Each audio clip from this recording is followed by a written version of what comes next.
Hello and welcome to my Dominionleague gear loadout video to basically showcase everything that I'm taking to potential people who might want to come to such an event as a blueprint for what they might want to take. I went a little bit overboard and I have created everything you see on my body. All of the gear is brand new in the last 5 days. Back when I was a camper, I used to make complete new sets of armor for every week I'd go to. But I'm a little bit crazy. You don't have to do that. But I wanted to make all new gear for this video, so that's one of the things I did.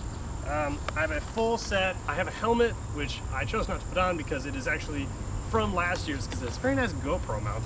But a new sword, new armor, full new kit, lots of good tips and waist stuff. Very, very excited. Very mobile. You've seen some of my videos on Instagram. Anyway, the purpose of this video is to essentially show you what gear I'm taking. And of course, the primary purpose of the gear is to fight, and my favorite fighting class has to be the Knight. The Knight class is defined by carrying a sword and a shield, and most often having a full suit of armor along with it. I prefer this class because the shield along with the armor really does give you the best survivability. It's also a great class for pushing forward in a line. You have a lot less ability to attack because your weapon is simply just so much shorter than a Vanguard, but your ability to safely creep forward and then tag if need be is so much better than, in my opinion, any other class, and that's why I main it primarily. Of course, the next combat class is the Scout. This was my old Plastico sword, and I choose to make a new one that was a few inches longer by the tip and a few inches thicker in the handle, honestly. I dislike this class primarily because I'm bad at it. I believe Scout has the highest skill cap, but also the people who are bad at it are very bad at it, and I am not good at it. I end up either just getting pushed by people with shields or tagged out by people with Vanguards. I find it extremely difficult to use well. However, it does have certain use cases. For instance, if you are backstabbing people, literally having two weapons is an outrageous advantage. If you are in a conflict with a group of people and their group is in less number than you, having more swords literally means that you can tangle up their swords and still have ways to attack them. This is an extremely good class, but it's very hard to just go solo unless you are really good, and I'm simply not. So I don't use this class very much, but you never know, I might try it out. We'll see if the need arises. The final melee class is, of course, the Vanguard. I have a very much love-hate relationship with Vanguards because, just like the Scout, it requires a lot more skill than simply holding a big shield and waiting for your opponent to make an opening. It needs a lot of finesse and finagling and technique, but when used well, it is hands down the best melee class, I believe. There's some asterisks in there because armor really changes, like how much armor your opponent has really changes the dynamic of the fight. But a good Vanguard against someone with, half or less armor, the Vanguard will almost always win. They have an incredible advantage, or at least this is my belief. One of the things I want to do at Dominionleague tomorrow is I want to record all of the deaths that happen by anyone from any reason. I want to record 5 pieces of information. The name of the person who got killed, what class they were using, the name of the person who defeated them, what class they were using, and then where they got tagged on their body. Because I have a suspicion that, except for people with a lot of armor, the most common cause of death at AIC is a Vanguard to the forearm. This is my belief. Because when I would ever go into the woods without armor, and I would encounter a Vanguard player, that is almost always what ended up happening. It's an unfounded belief, but it's one that I would like to test and see at Dominionleague tomorrow. The next class doesn't look like much, and there's a good reason for that. This is, unfortunately, what has become of the Archer class. It has turned into a simple Nerf dart blowgun. I really, really like the bows and arrows that Adventuresincardboard uses for their normal weeks, but the arrows are extremely expensive and get lost very easily. They're so expensive because they're so safe. Back in the old days, what they used to do is just stick a Nerf dart in a piece of bamboo and fire that at each other. But if the Nerf dart falls off, you're just shooting like literal wooden arrows, and it's just not safe.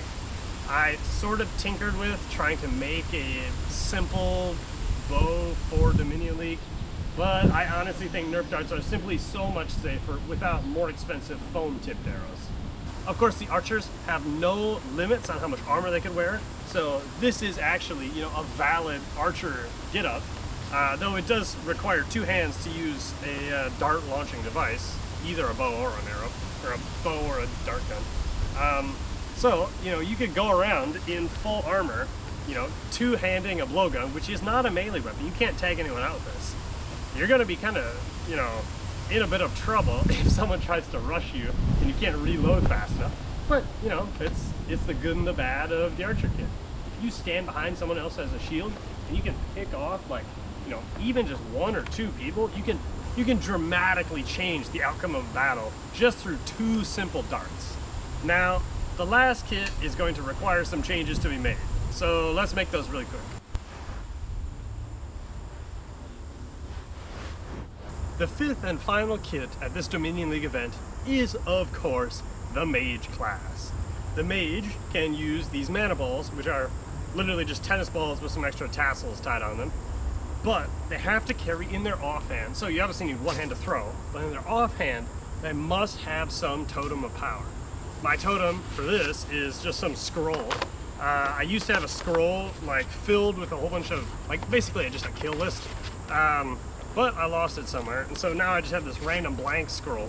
I might fill it up during the event, who knows, but it's very important that they actually have both hands occupied, because the mage, because they're so powerful, they have 4 different very, very strong spells that can be casted just by saying the name. There's no cooldown. You can pick up, so if you cast a fireball and it hits the ground, you can pick it up instantly and catch it again. It's an extremely powerful class, and as a result, they can't have any weapons while they're using mage. They can actually switch and draw one, but they have to drop their stuff to do so. And they can't have any armor. It's both the strongest class if it's enforced with people with shields and vanguards, but it's the weakest class in one-on-one combat because they literally can't fight back other than throw mana balls. To be completely honest, I personally believe that mage is the strongest class. I believe mage is stronger than knight in large battle scenarios. However, on its own, to balance out how powerful they are in large troops, they must be very weak. And part of that is not allowing them to actually have, you know, a weapon to fight with. What they can do is drop their stuff and switch to a dagger or even to a short sword. An important thing about the mage class specific to this event is that you can have as many mages as you want on your team. In theory, you could do all 5 mages. We'd see how that worked out.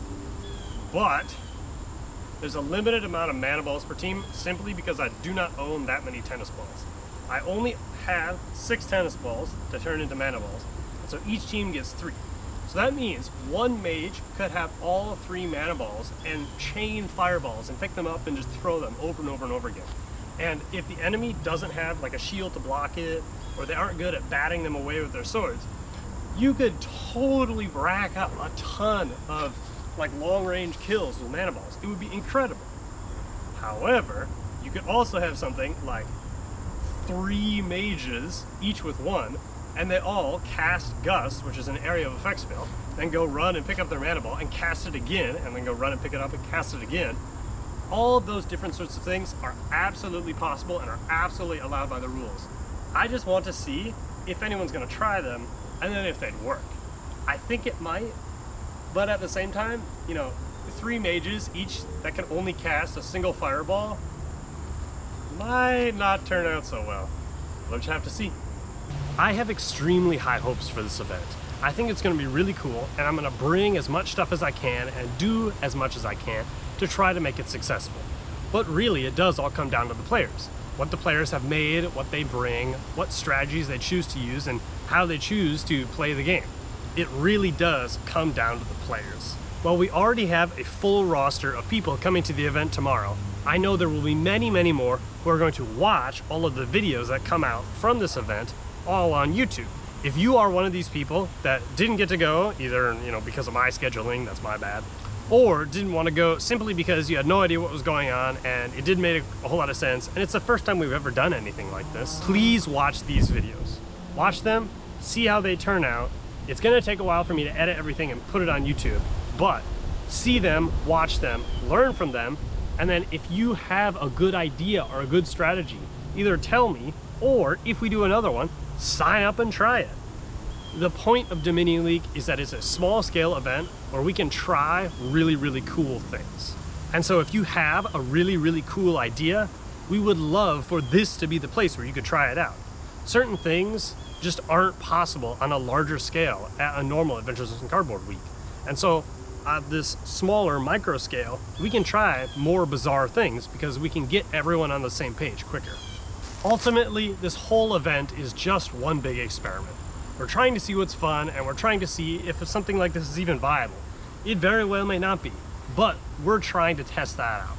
And I really hope that all of you at home watch all of the videos so that you guys with us can see how well this event turned out and, you know, the possibility if we might want to do another one in the future. But until then, stay tuned.